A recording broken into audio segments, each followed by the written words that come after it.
congratulations, you annoyed us. Yeah. Then they'll send a destroyer out there to patrol the season. You can't do crap because those niggas shoot on sight. In America, Americans are trigger happy. They will shoot on sight. They will blow you and your little raft to high heaven. But I'm always wondered, like, aren't these homies, these Somali pirates, aren't they always rocking up with inflatable items? Why doesn't someone just pop the item?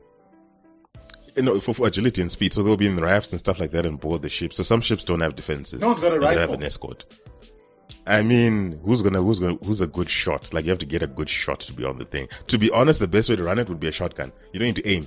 If you're in the general direction, just aim in the general direction of where it's coming from. And within range. That's why you would need like an American on the ship. Because American will be like, of course, this is my moment.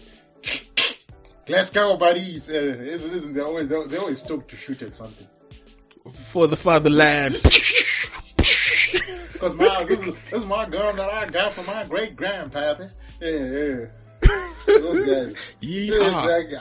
Those guys. They love you get a bunch. You get a bunch of guys with the yeehaw country to be your escort. The nigga's been shooting cans off a rock since he was 3. He will hit a pirate in between his eyeballs with his eyes closed with the minigun. It's like, pow! You'll definitely do a better job than me. Me with the gun. Finish. You might as well. Someone will actually think I committed suicide when it was just general incompetence. They'll think I killed myself when it was just general incompetence. I'm like, what does this end do?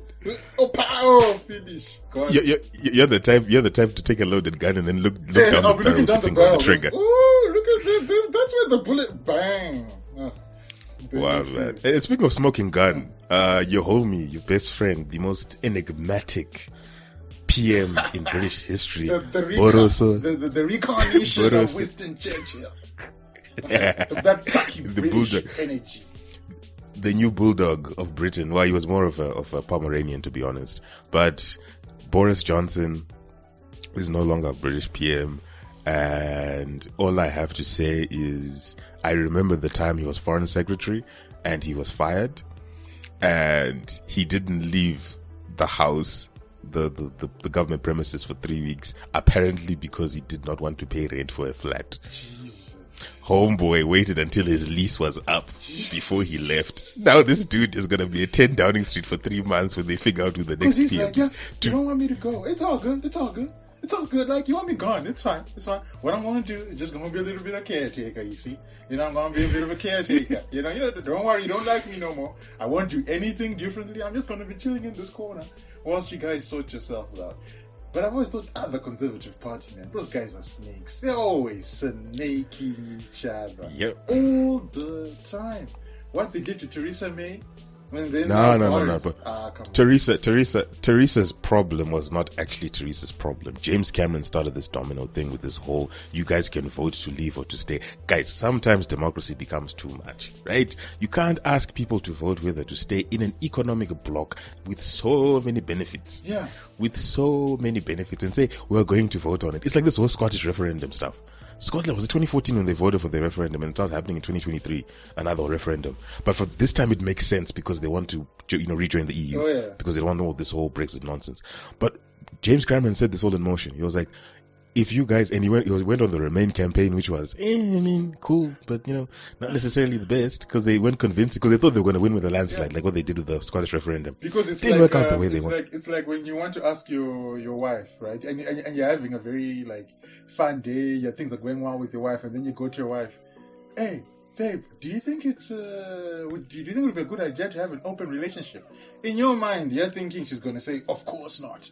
Then she goes, okay, sure. Then you go, what? She goes, yeah, sure. You can go smash all the chicks and I'll go smash all the dudes. Then now you'll be thinking to yourself, what have I done? What have I done? Exactly. That's how David Cameron did. He thought this is a done deal. This is obvious.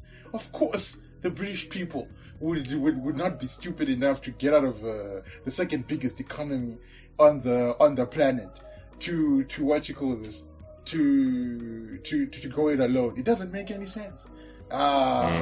He gave them too much credit. Yeah, too much power. Too much, man. Democracy sometimes is a bit too much, man.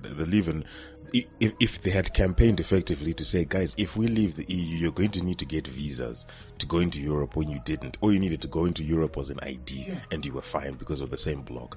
Our fishermen, even though we're saying Spain is stealing our fish in whatever respect, or we're fighting with Norway over fish, that will be a bigger problem because now we need to cross borders, and they're going to be border tariffs, which means there are going to be delays.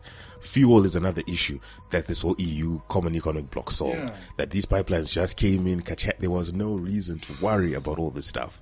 If you want an idea of what a disunited bloc looks like, go into Africa. Spend a week in Africa and you understand why the EU makes sense. Because it only until recently was Zimbabwe and other SADC countries able to travel without needing a visa. But that's cool. Only recently. And that is cool. That at least today, if I really want to, I can go to Namibia today, land, have a blast, come back, and at least come back. And at least that's like a good thing.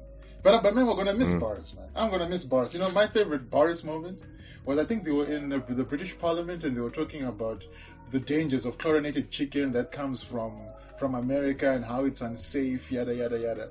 And then I think it was Jeremy Corbyn was still the Labour guy. And then he goes, the only chlorinated